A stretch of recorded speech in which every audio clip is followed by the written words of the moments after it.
Hey there, it's Shannon from Gigi's Fabric Shop, home of Juki Junkies and Janome Junkies. And today we have a very special project for you and your favorite friend, your dog. We are doing over-the-collar dog bandanas, perfect for the upcoming holidays, Halloween, just around the corner, of course, Christmas. So if you want to learn how to make this over-the-collar style bandana, stay tuned.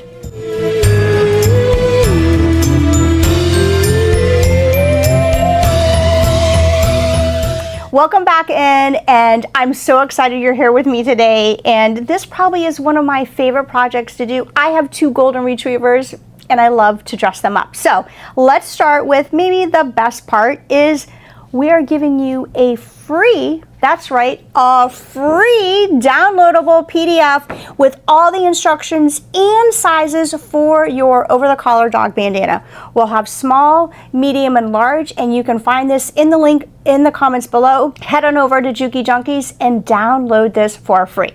All right, next up is, while this is a fast and easy project, let me just go over the few supplies that you'll need for this project. This project is actually really good for scraps, so you'll just need 2 pieces of fabric. Depending on the size of bandana that you're cutting, I like to do coordinating fabrics, and I like to choose 2 because what does that mean? That means your bandana is reversible. So 2 coordinating fabrics to start with. Next up, you know I always love to use Best Press to press out my fabric and add a little bit of starch to it. You'll need a turner of your choosing to turn out once we birth that bandana, a few pins to pin the bandana together. Of course, you'll need a cutting mat, a wool mat, a rotary cutter, and make sure you download, because I have in the downloadable free PDF all the sizes for small, medium, and large for your bandana. So let's get started. Alrighty, so I have cut out the template from our free pattern from Juki Junkies. We're going to be doing a small today, and you'll see on the printout that I have fold, I have top, and this is actually the cuff here.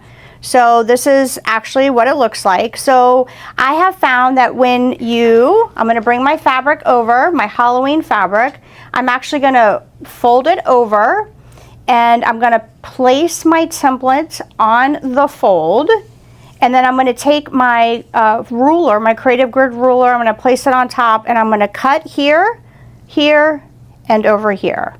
All right, so I'm going to take my pattern off, and we've now made our very first cut. So when I open it up, this is going to be one side. It can be your front side or your back side, and now I'm going to choose my other fabric and cut that. Alrighty, so now I've selected my next fabric, and if you're local or visiting us, Gigi's Fabric Shop, we're located right outside of Tampa, Florida. That's Brandon, Florida, and that's where this fabric came from. We are stocked full of such good fabrics. And let us know when you come, because we'd love to meet you guys. All right, so I've laid down my pattern, again, on the fold, and I'm going to use my cutter, and I'm just going to cut my last fabric. All right, so I'm going to remove my pattern, and just like that, I have cut my second piece of fabric.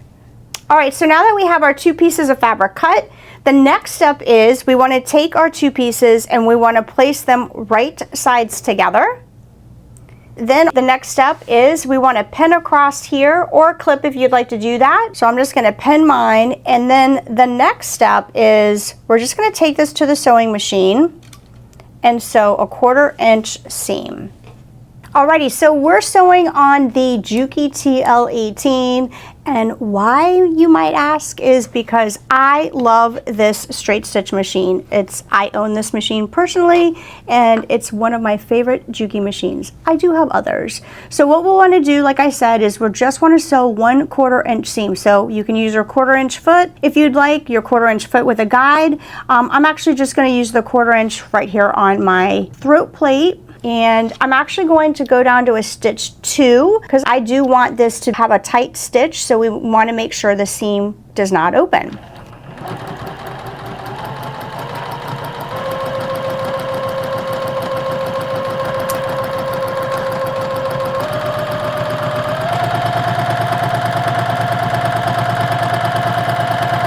Alrighty, so the next step is what we'll want to do is press open our seam with our iron. So we'll just press that open. I like to do this because it helps lay the bandana a little flatter.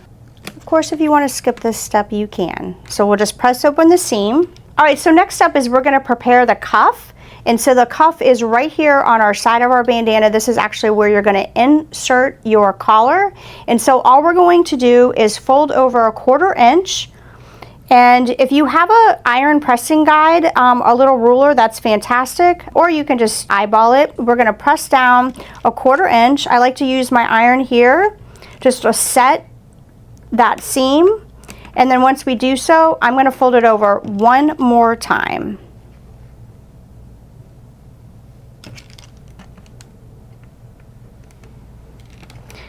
We'll then want to press it one more time to set those seams together, and then just to make sure it's extra secure, I like to throw in a pin or two before I head over to the sewing machine. Alright, so now that we've done one cuff, we'll want to do the same thing on the other side. So just flip your bandana over and we'll just repeat that step. Alrighty, now we are ready to top stitch our cuff. We'll head back over to the Juki TL18. Alright, so now we're going to actually top stitch our cuff, and I usually use a 1/8 inch just to make sure I have secured all the folds that we did. And I'm actually going to adjust my stitch length to a 3, and I'm just going to stitch all the way down with a 1/8 inch. Let's get started. Don't forget to take out those pins if you've pinned your cuff.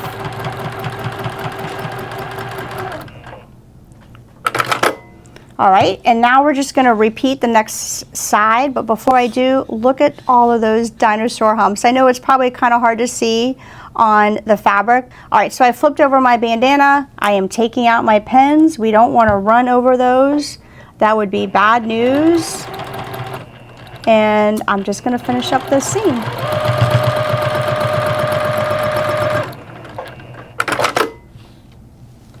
Now let's move on to our final step. Alrighty, so I've taken off my bandana off the machine, and now we just have one more stitch that we are going to do to finalize this adorable dog bandana. What we're going to want to do is fold our bandana right sides together down to the triangle. And what we're going to do is we're going to stitch 1/4 inch from here. We're going to go down to the point, pivot, and come back up. If you want to, you can pen. I always like to pen just to make sure that everything is secure. Usually just a couple is all that you need. And once she's ready to go, we can take her back to the machine. Alrighty, so like I said, we're going to sew our final seam on 1/4 inch. I'm actually just going to go ahead and leave my stitch length at 3. Usually what I do is when I start, because this is the corner of the cuff, it's going to get the most wear because that's the collar. I'll do a couple of back stitches just to make sure that that is nice and secure. And then we're just going to head on over and do 1/4 inch all the way around.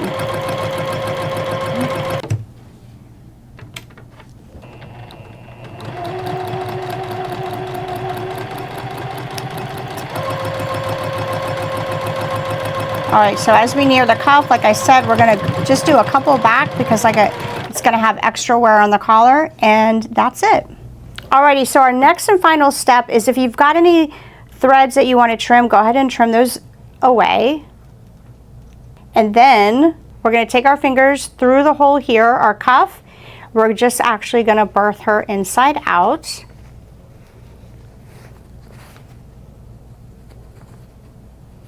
Who's ready for the magic? How easy is it to make your own dog bandana at home using scraps, festive fabric? Now I've got my point turner. I'm going to put it in the cuff. I'm going to make sure I get to my corner here and get her nice and pointed like so. And she's adorable. Look at two-sided over the collar dog bandana, so easy. I'm going to take my turning point and actually just go along the edges and just make sure everything is flattened out here. And then this is when I actually like to come in with my iron and actually just press those seams down. And I'm going to turn it over and do the same thing on this side. And I'm going to do it at the top as well. Alrighty, so that's a wrap of our dog bandana, but before we put our collar in, I'll show you how to do that.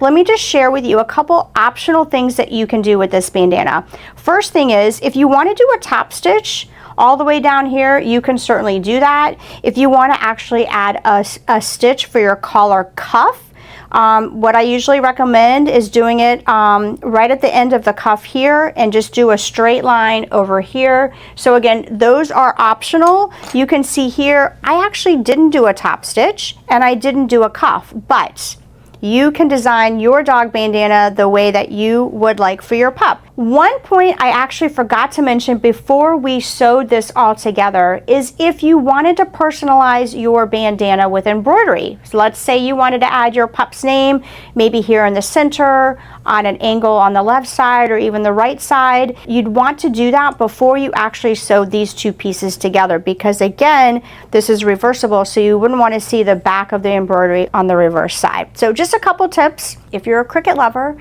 and you like to do vinyl, you can actually wait until you have it completely sewed out, and with some cute vinyl, you can also add a name too. So just a couple tips to personalize your dog bandana. All right, so it's super easy to insert your collar. You're going to feed your collar in the cuff, and you're going to feed it all the way through.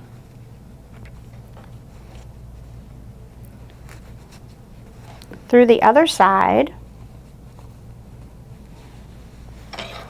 And just like that, you have an over the collar, maybe personalized dog bandana.